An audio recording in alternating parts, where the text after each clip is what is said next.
Hello kids, today we'll be talking about a very interesting chapter, that is components of food.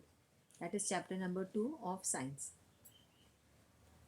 In this chapter we will be discussing mainly about the components of food and what are the nutrients which are required in the body for a healthy living. Now the first question is that why do we eat food? Food not only fills our stomach, but apart from that it helps us to get energy for growth, for repair, and to protect our body. Now India is a country of different states, and all the people of living in different states cook different types of food. Say for example, people of Maharashtra, their favorite food is misal pav, bhel, vada pav, etc. West Bengal people mainly have rice and fish in their diet. Similarly, in Tamil Nadu, people have lots of bananas and coconuts and rice and rasam. Jammu Kashmir is famous for their apples. So we get different types of food from different states. Now, different types of food also gives us different types of nutrients which are required for the proper growth and health of our body. So, the nutrients are as follows: carbohydrates, proteins, fats, vitamins, minerals, roughage, and water. Although roughage and water is not a nutrient, but still it is included in this. Now we'll study about each of the nutrients step by step. We should have all the different types of vegetables and fruits, and it is more important to have more colored fruits and vegetables which give you more nourishment, which gives you more nourishment in food when you take it. Talking about the first nutrient, that is carbohydrates. We mainly get carbohydrates from starch and sugar.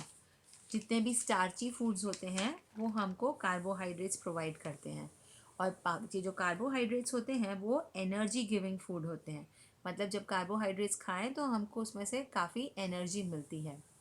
So carbohydrates are energy giving food. We can get them from rice, potatoes, bread, corn, many such things. All these things provide carbohydrates. You must have seen कि जब rice wash करते हैं तो उसमें से white colour का पानी धुलता हुआ निकलता है. तो ये जो वाइट पानी होता है चावल को धोने के टाइम पे वो स्टार्च होता है. सिमिलरली पोटैटोज में से भी ऐसा ही पानी निकलता है जब हम आलू धोते हैं. तो all this is containing starch. So ये स्टार्ची फूड्स मतलब carbohydrate food. And carbohydrates are rich in energy, so they are called energy giving food. Second आता है प्रोटीन. अभी प्रोटीन्स जो है वो हमको हेल्प करते हैं ग्रोथ और रिपेयर, हमारे बॉडी की ग्रोथ और रिपेयर के लिए. तो इसीलिए हम लोग बोलते हैं कि प्रोटीन्स बॉडी बिल्डिंग फूड होते हैं, क्योंकि they are helping us to build repair our tissues, and they are also an important building block of bones. That is why they are called body building foods. We can get a lot of proteins from sprouts. Sprouts कैसे बनाते हैं ये मैंने मेरे पहले वाले video में already आप लोगों के साथ डिस्कस कर लिया है. और नट्स, एग्स, इन सब में से हमको बहुत ज़्यादा प्रोटीन मिलता है. नट्स की कोई भी नट्स हो हम खा सकते हैं, काजू, बादाम, अखरोट, all these things, lots of almonds and all these things have lots of protein in them. The third one is fats. Similar to carbohydrates, fats are also energy giving food. Fat में से भी हमको energy मिलती है, लेकिन fat carbohydrate के comparison में double the amount of energy provide करते हैं. और फैट्स हमको मिल सकते हैं जितनी भी फैटी चीज़ें हैं, जैसे cheese, chocolates, butter, extra virgin olive oil, all these things will give you a lot of fat. Next is coming vitamins. Vitamins are protective food and they protect us from diseases. हमको क्योंकि हमारे body को vitamins diseases से बचाते हैं, इसीलिए हम vitamins को प्रोटेक्टिव फूड कहते हैं. Okay, now what do the vitamins do? They perform hundreds of roles in the body. They heal the wounds, help in the immune system. हमारे इम्यून सिस्टम को काफ़ी स्ट्रॉन्ग रखते हैं ताकि हमारे बॉडी में कोई भी डिजीज़ एंटर ना हो। अगर एंटर भी हो जाए तो उसके लिए फ़ाइट करने का इतना स्टेमिना बना के रखते हैं, इसीलिए विटामिन्स को प्रोटेक्टिव फूड कहा जाता है। वो हमको स्ट्रॉबेरीज, ऑरेंजेस, कैरेट्स एक्सेट्रा में से मिल सकता है।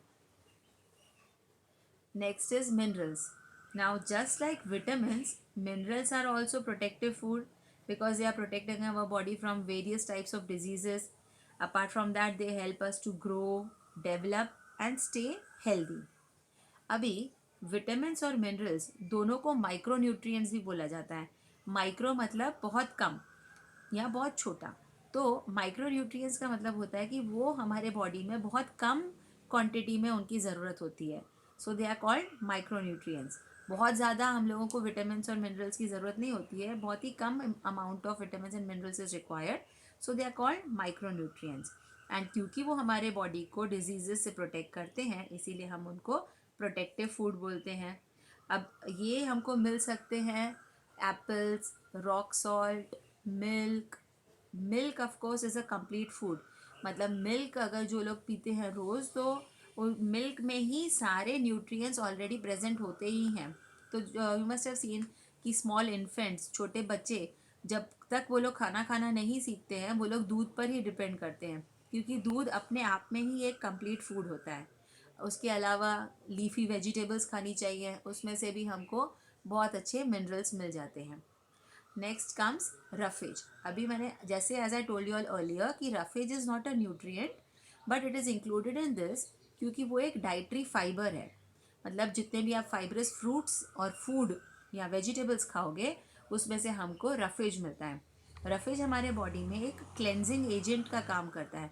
हमारे बॉडी, हमारे डाइजेस्टिव सिस्टम को फ्लश आउट करता है, हमारे बॉवल्स को क्लीन करने में मदद करता है। क्लेंजिंग एजेंट है। जैसे एक स्क्रबर हमारे बर्तनों को साफ़ करता है, उसी तरह रफेज हमारे पूरे इंटेस्टाइन, पूरे डाइजेस्टिव कैनाल को साफ़ करने में मदद करता है। उसके लिए हमको खाना पड़ेगा बहुत सारे फ्रूट्स, रॉ वेजिटेबल्स, सैलड्स।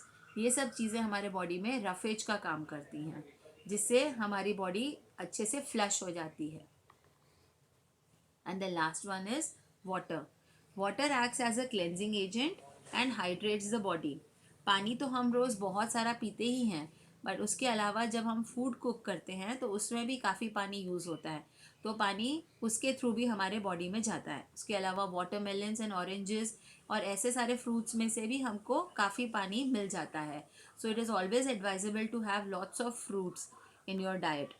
पानी ना सिर्फ एक क्लेंजिंग एजेंट है और ना ही वो हमारे बॉडी को हाइड्रेट करता है, बट उसके अलावा भी उसके और फंक्शंस होते हैं कि जितने भी हमने न्यूट्रिएंट्स हमारे बॉडी में आते हैं, वाटर उनको ट्रांसपोर्ट करने में बहुत ही एफिशिएंट होता है, बहुत हेल्पफुल होता है। उसके अलावा पानी पीने से हमारी स्किन भी ग्लो करती है, हमारे बॉडी में से जितने भी टॉक्सिक होते हैं वो भी उनको निकालने में मदद करता है in the form of urine. तो water is the most important thing. We should always drink lots of water. Now after you have understood all the nutrients, हम लोगों को थोड़ा और सीखना पड़ेगा कि जो गुड हैबिट्स हैं, we should always keep in mind about the good habits कि you should wash your hands, you should wash your hands before eating food and before cooking also. You should wash your vegetables before cutting them. बहुत सारे लोग सब्जियां काटने के बाद wash करते हैं, तो उससे उनके न्यूट्रिएंट्स काफ़ी सारे भी वॉश अवे हो जाते हैं। तो हमको हमेशा ध्यान रखना चाहिए कि वेजिटेबल्स और फ्रूट्स पहले ही वॉश कर लेने चाहिए। खाना ओवर कुक नहीं करना चाहिए, क्योंकि over cook food will lead to loss of many nutrients.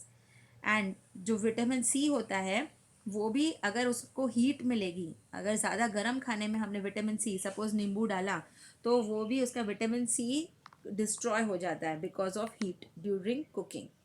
तो these are the few things that you should keep in mind, and these are the good habits which you should follow. Hope you like this.